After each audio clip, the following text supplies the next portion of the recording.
Hi everyone, welcome to YB biology classes. अभी तक हमने साइक्लोस्टोमेटा के जनरल कैरेक्टर, बायोडाइवर्सिटी और क्लासिफिकेशन की बात की है। अब हम बात करेंगे economic importance of cyclostomata. Because of the distribution of cyclostomata, इनके अंदर ज़्यादा इकोनॉमिक इम्पोर्टेंस हमें मिलती नहीं, ये ज़्यादा यूज़फुल नहीं है ह्यूमन के लिए। इनका जो यूज़ है वो ह्यूमन के रिस्पेक्ट में काफ़ी रेस्ट्रिक्टेड यूज़ है, क्योंकि इनका जो डिस्ट्रीब्यूशन हो काफ़ी लिमिटेड है। 50 नंबर ऑफ स्पीसीज़ है, वो भी सिर्फ नॉर्दर्न और सदर्न हेमिस्फीयर में मिलेंगी। कुछ स्पीसीज़ है इनकी जो कि पैरासिटिक हैं एज ए नेगेटिव वैल्यू, और काफ़ी इनकी पॉजिटिव वैल्यू भी मिलती हैं। तो कुछ नेगेटिव कुछ पॉजिटिव वैल्यू उनकी हम बात करते हैं, 3-4 की। जैसे एक यूपी लेदर या फिर ईल स्किन के नाम से एक लेदर मिलता है, हैगफिश की स्किन से हम इसे ऑब्टेन करते हैं।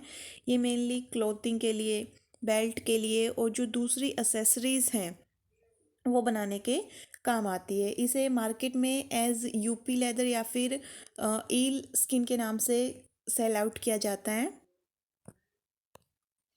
फिर जो हैगफिश है वो स्लाइम को सीक्रेट करती है। एक्चुअल में जो स्लाइम है वो मिल्की वाइट सब्सटेंस है, और ये कंसिस्ट करता है म्यूकस और फाइबर्स को। जब हम क्या करते हैं कि स्लाइम को सी वाटर के साथ मिक्स करेंगे तो ये एक्सपेंड होगा। जो हैगफिश है वो इस स्लाइम को सीक्रेट करेगी, और जैसे ये स्लाइम सी वाटर के साथ मिक्स होगा, क्योंकि ये मैराइन वाटर में रहती है, तो ये एक्सपेंड करेगा और huge amount of clear slime की फॉर्मेशन करेगा, जिसके अंदर बहुत पतले पतले वेरी थिन बट बहुत ज़्यादा सुपर स्ट्रॉन्ग और काफ़ी स्ट्रेची फाइबर्स मिलेंगे। जब हम इस फाइबर को स्ट्रेच करते हैं वाटर के अंदर, फिर उसे ड्राई आउट करेंगे, तो इसका जो टेक्सचर है वो सिल्क जैसा हो जाएगा। एक single hagfish hundreds of kilometre जितना स्लाइम थ्रेड को अपने अंदर कंटेन करते हैं, वो इतना सीक्रेट कर सकती है। इनका जो स्लाइम है हम यूज़ कर सकते हैं बुलेट प्रूफ जैकेट बनाने के लिए, एथलेटिक वियर बनाने के लिए। कहने का मतलब ये काफ़ी सुपर स्ट्रॉन्ग और सुपर स्ट्रेची फाइबर है, जिसका हम यूज़ यूनिक प्रोडक्ट जैसे कि बुलेट प्रूफ जैकेट बनाने के लिए, काफ़ी प्रोटेक्टेड एक कवर है उसे बनाने के लिए यूज़ कर सकते हैं। इसके अलावा जो लैम्प्रे है उसका हम यूज़ कर सकते हैं फूड में, एज एन फूड। काफ़ी कंट्रीज़ में इसे खाया भी जाता है। जो हैगफिश है वो हम मोस्टली ज़्यादा यूज़ नहीं करते एज एन फूड, क्योंकि उनके अंदर स्लाइमी लेस ज़्यादा है।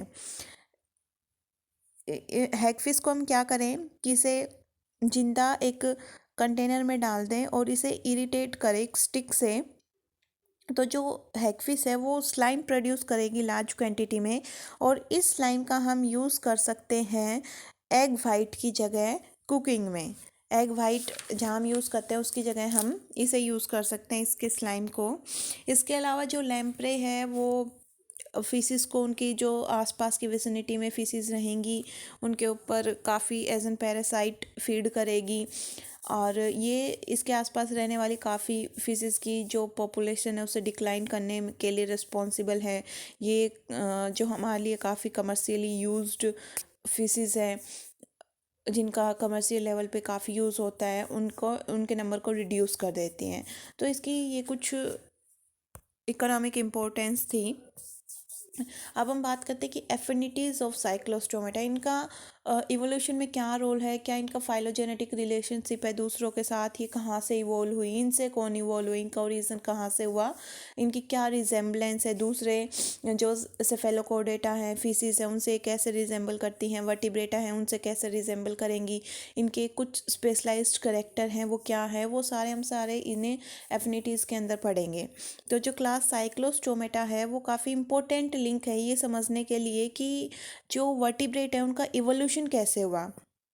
ये काफ़ी प्रिमिटिव टाइप के लिविंग वर्टिब्रेट हैं, और ये एफिनिटी शो करते हैं सिफेलोकोडेटा के साथ, इनके साथ ही दूसरे वर्टिब्रेटा के साथ भी एफिनिटी शो करेंगे। हम प्रिमिटिव करेक्टर की अगर हम बात करें तो प्रिमिटिव करेक्टर में ये सिमिलैरिटी रखेंगे सिफेलोकोडेटा के साथ, और कुछ जो एडवांस स्पीसीज हैं उनसे ये डिफरेंट भी होंगे। तो जैसे सिफेलोकोडेटा से रिजेम्बलेंस की बात करें तो इनमें और सिफेलोकोडेटा में दोनों ही दोनों के अंदर गोनोडक्ट प्रेजेंट नहीं होते, जो गैमीट है उनको कैरी करने वाली डक्ट प्रेजेंट नहीं होंगी।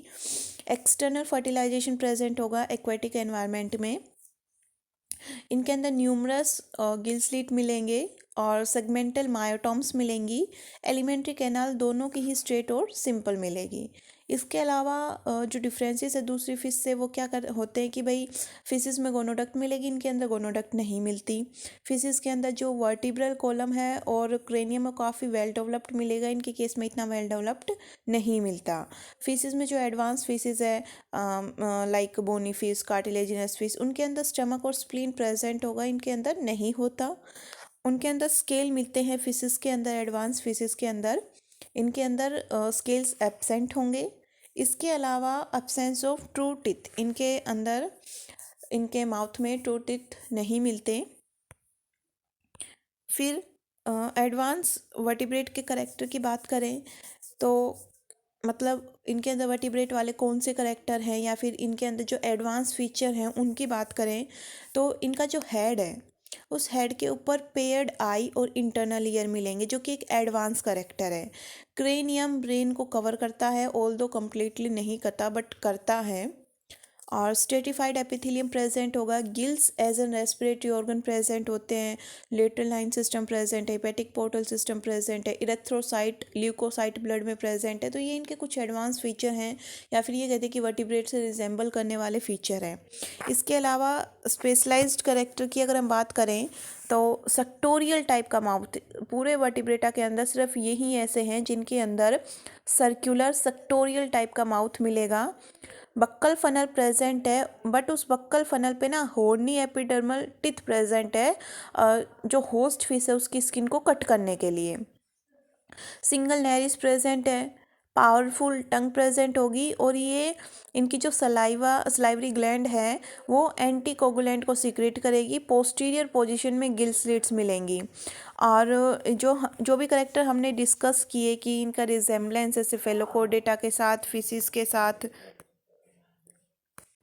वर्टिब्रेट के साथ और जो दूसरे स्पेशलाइज्ड करेक्टर है, तो इन सब करेक्टर के बेसिस पे ये क्लियर है कि ये काफ़ी प्रिमिटिव टाइप के लिविंग वर्टिब्रेट हैं। बट इनके अंदर एक्सोस्केलेटन ना होना, एब्सेंस ऑफ पेयर्ड फिन्स का ना होना, गिडल्स का ना होना, अनओसिफाइड एंडोस्केलेटन होना, ये सारी चीज़ें क्या इंडिकेट करती है कि काफ़ी डीजनरेट टाइप के एग्नेथन्स हैं। ऑल्दो इन्हें वर्टिब्रेट प्लान के अकॉर्डिंग तैयार किया गया था बट उनमें भी इनके अंदर एक्सोस्केलेटन नहीं है। वर्टिब्रेट जो बाकी ग्नेथोस्टोम्स हैं उनके अंदर जैसे फिशिस में स्केल हैं और ह्यूमन में हेयर है, तो जो एक्सोस्केलेटन के नाम पे इनके पास कुछ भी नहीं है। एब्सेंस ऑफ पेयर्ड फिन की पेयर्ड फिन्स भी नहीं मिलते, ना पेल्विक गिडल है ना पेक्टोरल गिडल है। तो ये सारे करेक्टर ये शो करते हैं कि ऑल्दो ये एग्नेथन्स हैं बट काफ़ी डीजनरेट टाइप के हैं। तो ये है इनकी affinity. Specialised character, advance vertebrate character fishes से कैसे डिफरेंस करते हैं, सिफेलोकोडेटा से कैसे रिजेंबल करते हैं, कैसे ये इवोल्यूशन के पाथ में कहाँ फिट होंगे, और ये इम्पोर्टेंट लिंक है इवोल्यूशन ऑफ वर्टिब्रेट को समझने के लिए। Thank you.